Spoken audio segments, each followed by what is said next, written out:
Et dans un contexte sécuritaire particulier, des discours dans les réseaux sociaux sains et dans les paysages classiques, médiatiques classiques donc, sont d'une grande contribution pour le développement.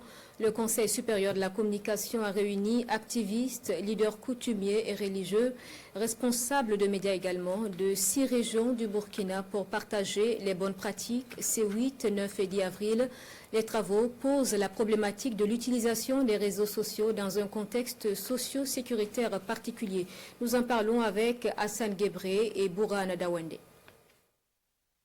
Comment lutter contre la désinformation et les discours de haine dans les médias et sur les réseaux sociaux au Burkina Faso? C'est le thème de cette session de formation qui réunit ici à Tinkodogo les responsables de médias, les activistes, leaders coutumiers et religieux venus de 7 régions du pays. Cette formation s'inscrit dans la démarche pédagogique du Conseil supérieur de la communication burkinabé en partenariat technique et financier avec le Centre Genève pour la gouvernance du secteur de sécurité. Les dernières actualités ont montré à quel point la désinformation peut être vraiment nocive pour la paix et la cohésion sociale, parce que ceux qui sont à l'origine de cette désinformation poursuivent des objectifs de manipulation, de déstabilisation de notre pays.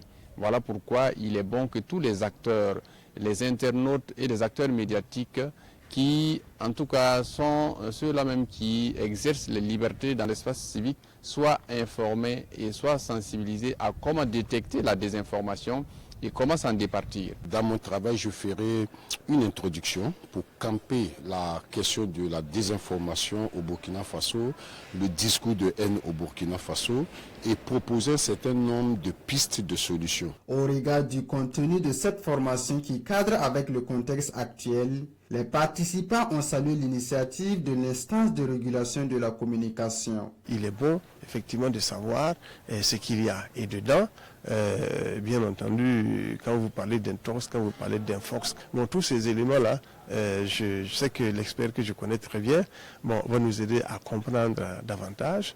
En tant que DG d'un média islamique, nous avons tellement besoin de formation pour pouvoir mieux exercer le métier, parce que c'est très important.